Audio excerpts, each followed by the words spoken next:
Hi, this is Jason, and we're about to go through security with this bag. So as we're continuing to walk through now, I begin to, kind of start to think to myself, wow, okay, I'm going through the international airport here and, heading into, to fly into Toronto from Vancouver. And of course carrying just short of a pound of cannabis compressed in a mason jar that's in my bag. So at this point, having not ever went through with a federal license, I wanted to see what exactly does a medical patient potentially face uh, when traveling with medicine. If traveling down to visit for the summer, whatever the case may be, if you're carrying what you're legally permitted to carry by the federal government, how will you be treated? So, checking into security, everything was, kosher, it was normal, and proceeded to go through, as can be seen in the footage here. Um, you know, uh, a lot of the stuff is cutaway material. It's more just showing the amount of people that were really around. It was sealed up. There was, of course, no smell or anything, and packed away properly. At this point here, my camera guy, of course, we're in the airport, so you can't just sit there with your camera out. So my camera guy was doing his best to get the shots. But this is where the bag is being coming through the screener, and they can see that there's something in there. It's a big mason jar full of cannabis. So at this point, I've already got my federal license out. I'm prepared to show it. Um, they're just trying to figure out what they're looking at on the screen before they actually approach me about it. So at this point, the lady's digging into my bag, and I just kind of showing her my federal license. And there is a point here where I'll put the audio up, to hear an exchange between myself and her over the treatment of medical patients. And at this point, unfortunately, my camera guy was too far away to pick up the audio, which is why we're doing a voice layover. But what matters is when you see the word detained. At this point, I'm being detained after showing a federal permit and going through a metal detector. What couldn't be seen earlier in the cutaway there is that I was searched a second time by airport security. The guy with the blue gloves searched a second time and really felt quite literally treated like a criminal. And here you can see, I'm questioning her about is this a normal protocol, and asking her not to expose a very large jar of cannabis, that could get me robbed when I arrive in Toronto. So, of course, she got mad and said I could take it up with the manager. Some of that stuff we'll be able to bring to you when I turn the volume up. There's just certain aspects of this where we want to make sure that we share the right information, and also allow you guys to know what was going through my head at this time, because it certainly wasn't fear. It was more trying to understand what airport security was doing when at this point I've already shown my federal license. The lady said the RCMP is on the way. We have to wait for them. I'm happy about that. We're great. We're waiting for the RCMP.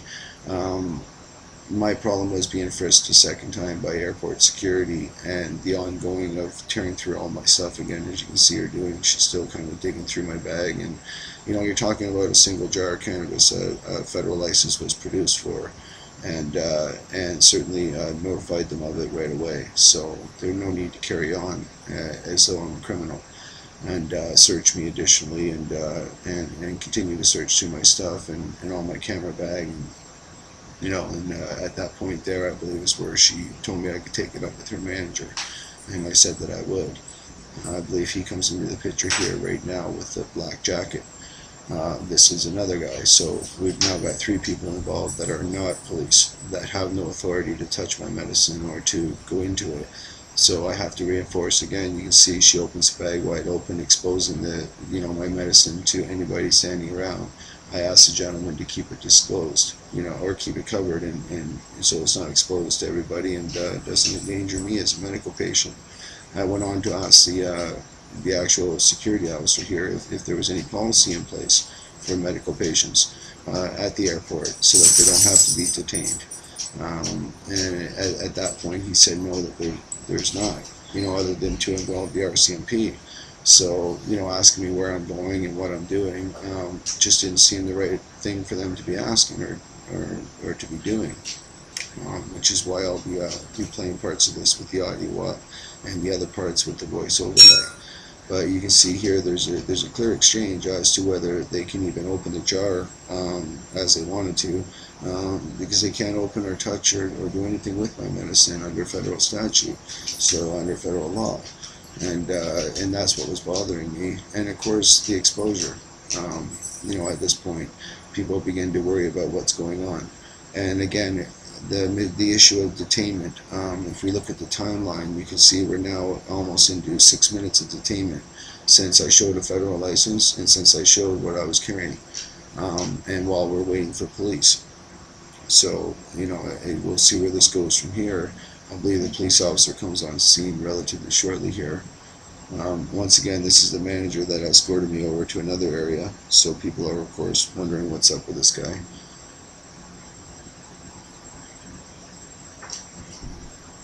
As you can see, my camera guy surely has a hard time just trying to keep focus on what's going on. It's just what's going on at the airport and trying to hide that camera because, we're not terrorists, but we're trying to see what does a medical patient actually go through, and trying to get the best shot possible. That being said, it's we're able to clearly keep an eye on the bag and keep an eye on what's going on. Then you can see that it's closed up again. It's not being exposed. The officer that comes on scene here in a minute, he's cool about it, other than how long they've detained and continue to detain me for. In the lines of questioning. Unfortunately, we couldn't pick it up on audio, so I'm here to only explain it, and you can take it at face value. But, either way, you can see the bag cannot be touched. It's sitting there, and I'm just kind of standing off to the side. And at this point, we're waiting for the officer to come on the scene. I believe he's going to step into the frame at any point here. And that will at least be able to, at that point I should be able to just show the officer what I have, and I should be released. Should be what goes down. But, how it actually plays out, I don't know. At this point, I'm just playing with my cell phone, quite frankly pissed off. Plane's delayed. It's being held up for me at this point. So, it's kind of a really embarrassing thing. There's a lot of different airport people going around, that are concerned. Airport security circling around. And of course, all the bystanders are wondering, what's up with the guy with the sunglasses on the cell phone. So, finally, we get an officer on scene, I believe, or the manager back. And there's the officer now. So, we finally got RCMP on scene at the, basically the 8-minute point of this video. So at the 8-minute point, we got not only the RCMP, but for some reason, the airport manager needs to go in my bag and show the RCMP what I have. RCMP's job is to go in there and do that. Let's just do it now. Clarifying how much, looking at my license, clears me, says that it's going to be pretty much okay to go. But for some reason, the guy in the black suit, airport, needed to know where I was going, when I was coming back, what I was doing. Somewhat of an unofficial interrogation, if you have it.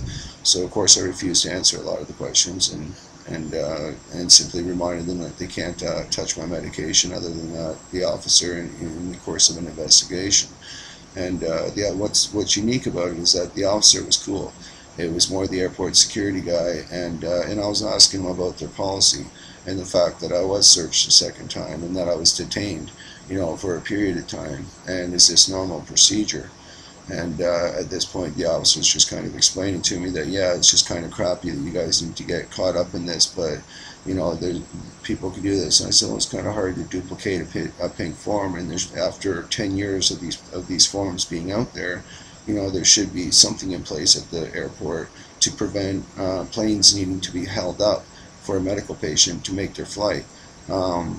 If it wasn't if it wasn't handled the way that it was, I believe I would have missed that plane, and I would have been put on another one because of this kind of detainment and embarrassment.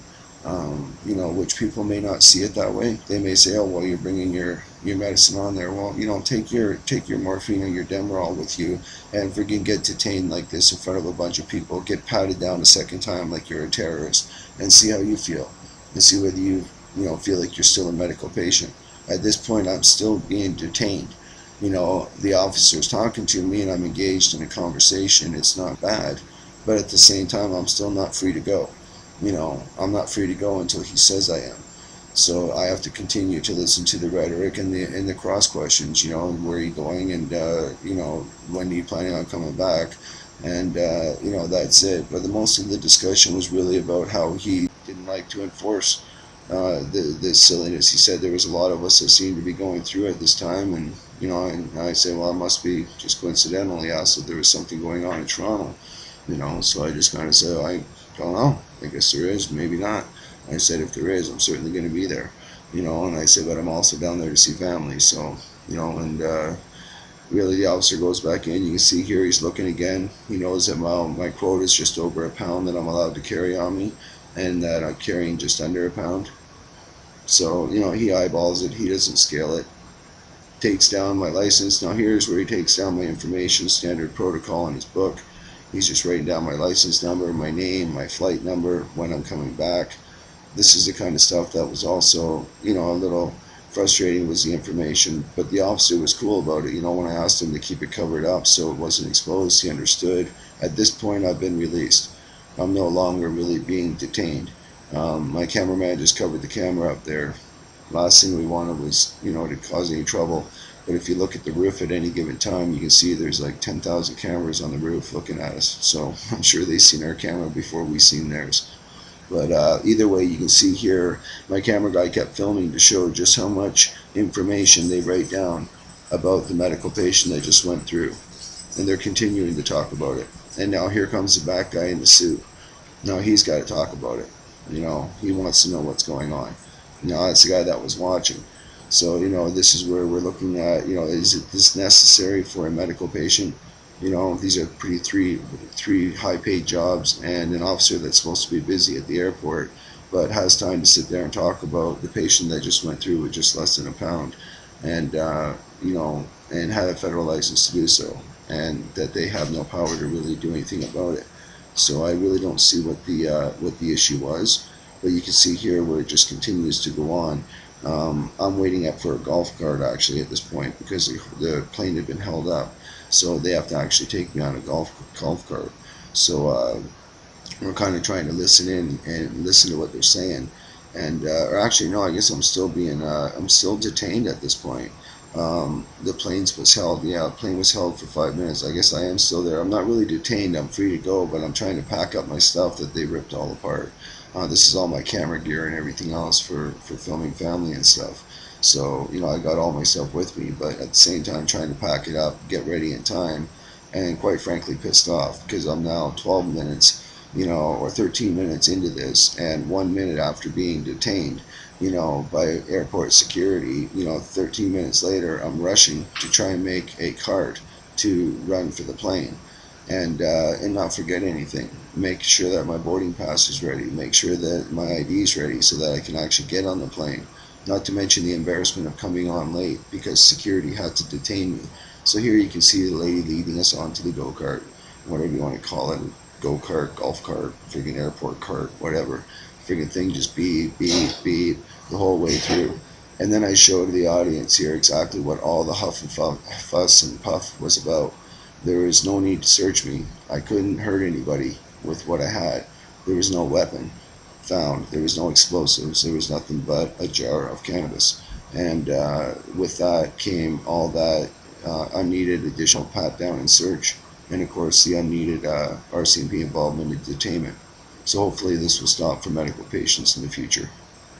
This is Jason Wilcox signing out. A business is blossoming at a hydroponic shop in BC. Sales have been smoking hot ever since 2 U.S. states legalized marijuana. The company, called Green Planet, carries everything anyone would need to grow plants, any kind of plants, indoors. In Colorado, it is now legal to have 6 marijuana plants in a secure area.